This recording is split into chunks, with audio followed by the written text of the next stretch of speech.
ಆಯಿತು ಕಣಪ್ಪ. ಯುಗಾದಿ ಹಬ್ಬನೂ ಆಯಿತು, ವರ್ಷದೊಡಕಲು ಆಯಿತು, ಸಾಕಾಗೋಯ್ತು ಕಣ್ರಿ. ಹಬ್ಬ ಮಾಡೋದು ಬೇಡ, ತಿನ್ನೋದು ಬೇಡ. ತಿನ್ನೋದು ಒಂದು ಒಬ್ಬಟ್ಟು, ವರ್ಷದೊಡಕಲು ದಿನ ತಿನ್ನೋದು 2 ಪೀಸು ಮಟನ್ನು. ಈ ಬಾಳಿಗೆ ಹೆಣ್ಮಕ್ಳು ಒಂದು ಕಷ್ಟ ಪಡ್ತವೆ. 1 ತಿಂಗಳು ಮುಂಚೆನೇ ಶುರು ಹಚ್ಕೊತಾರೆ ಕಣ್ರಿ ಮನೆ ಕ್ಲೀನಿಂಗಿಗೆ.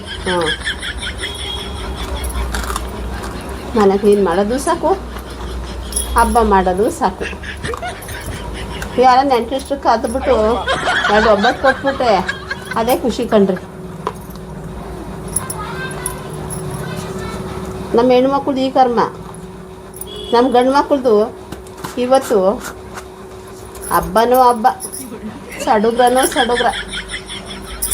ಅಗ್ಯೋಕ್ಕೆ, ಕುಡಿಯೋಕ್ಕೆ, ಇಸ್ಪೀಟ್ ಆಡೋಕ್ಕೆ ಎಲ್ಲದು ಎಂಜಾಯ್ ಇವತ್ತು. ನಮ್ಮ ಹಳ್ಳಿ ಕಡೆ ಅಂತೂ ಕೇಳೋಕ್ಕಾಗಲ್ಲ ಕಣ್ರಿ. ಯಾವ ತೋಟದ ಸಂದಿ ನೋಡಿ ಅವರೇ ಇರ್ತಾರೆ, ಯಾವ ಸೊಂಪ್ಲಲ್ಲಿ ನೋಡಿ ಅವರೇ ಇರ್ತಾರೆ ಇಸ್ಪೀಟ್ ಆಡೋರು. ಇಸ್ಪೀಟು ಚೆವಿ ಇವತ್ತೆಲ್ಲ ಅವ್ರನ್ನ ಹಿಡಿಯೋಕ್ಕಾಗಲ್ಲ ನೋಡ್ರಿ. ಗಂಡು ಮಕ್ಕಳನ್ನ, ನಮ್ಮ ಹೆಣ್ಮಕ್ಳನ್ನ ಇವತ್ತೆಲ್ಲ ಕೈಗೆ ಪುಸ್ತತಿರಲ್ಲ, ಅಷ್ಟು ಕೆಲಸ. ಮಟನ್ ಅಂತೆ, ಚಿಕನ್ ಅಂತೆ, ಮೀನಂತೆ, ಆಳ ಮೂಳ ಎಲ್ಲ ತಂದು ಇಟ್ಬಿಟ್ಟು ಹೋಗ್ಬಿಡ್ತಾರೆ ಇವ್ರು ಎಂಜಾಯ್ ಮಾಡೋಕ್ಕೆ. ನಮ್ಮ ಹೆಣ್ಮಕ್ಳು ಕರ್ಮ ನೋಡಿ, ಅವ್ರು ಬರೋ ಹೊತ್ತಿಗೆ ಬೇಯಿಸ್ಕೊಂಡು ಕೂತಿರ್ಬೇಕು.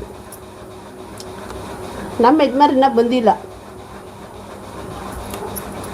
ನಾನು ಊಟ ಮಾಡಿದೆ.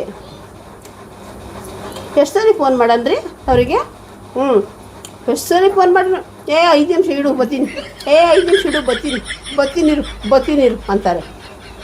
ಯಾವಾಗಾರ ಬರಲಿ, ನನ್ನ ಕೆಲಸ ಮುಗೀತು, ಮಾಡಿಕ್ಕಿದ್ದೀನಿ, ಒಂದು ತಟ್ಟೆಗೆ ಹಾಕೊಂಡು ತಿನ್ನಲಿ. ತಿಂದುಬಿಟ್ಟು ಅವ್ರನ್ನ ಕುತ್ಕೊಳ್ಳೋಣ ಮನೇಲಿ, ಮತ್ತೆ ಹೋಗ್ತಾರೆ. ರಾತ್ರಿ 10 ಗಂಟೆ ಆಗುತ್ತೋ 11 ಗಂಟೆ ಆಗುತ್ತೋ ಮನೆ ಸೇರೋದು ಗೊತ್ತಿಲ್ಲ. ನಮ್ಮ ಹಳ್ಳಿ ಕಡೆ ಅಷ್ಟೇ ಅಲ್ಲ ಕಣ್ರಿ, ನಮ್ಮ ಸಿಟಿನಲ್ಲೂ ಐತಿ. ನಮ್ಮ ಸಿಟಿಲಿ ಏನು ಕಮ್ಮಿ ಜನ ಅಂತ ಅಂದ್ಕೋಬೇಡ್ರಿ. ಹಳ್ಳಿನೋ ಸಿಟಿನೋ ಇವತ್ತು ಒಂದಿನ ಎಂಜಾಯ್ ಮಾಡ್ತೀರಾ ಮಾಡಿರಿ.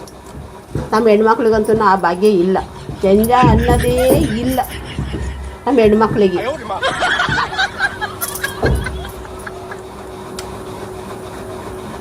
ಬೇಗ ಮುಗಿಸ್ಕೊಂಡು ನಿಮ್ಮ ಕೆಲಸಗಳ ಎಷ್ಟು ಎಣ್ಣೆ ಕುಡಿತೀರೋ. ತೋಟ ಸಾಲಾಗಂತೂ ನೋಡೋಕ್ಕಾಗಲ್ಲ, ಎಲ್ಲಿ ಚಪ್ಪಲಿ ಬಿದ್ದಿರ್ತಾವೋ, ಎಲ್ಲಿ ಫೋನ್ ಬಿದ್ದಿರ್ತೋ, ನೀವೆಲ್ಲಿ ಬಿದ್ದಿರ್ತೀರೋ ಒಟ್ಟು ನೋಡೋಕ್ಕಾಗಲ್ಲ ನಿಮ್ಮನ್ನು. ಆ ಪೊಸಿಷನಲ್ಲಿ ಇರ್ತೀರ.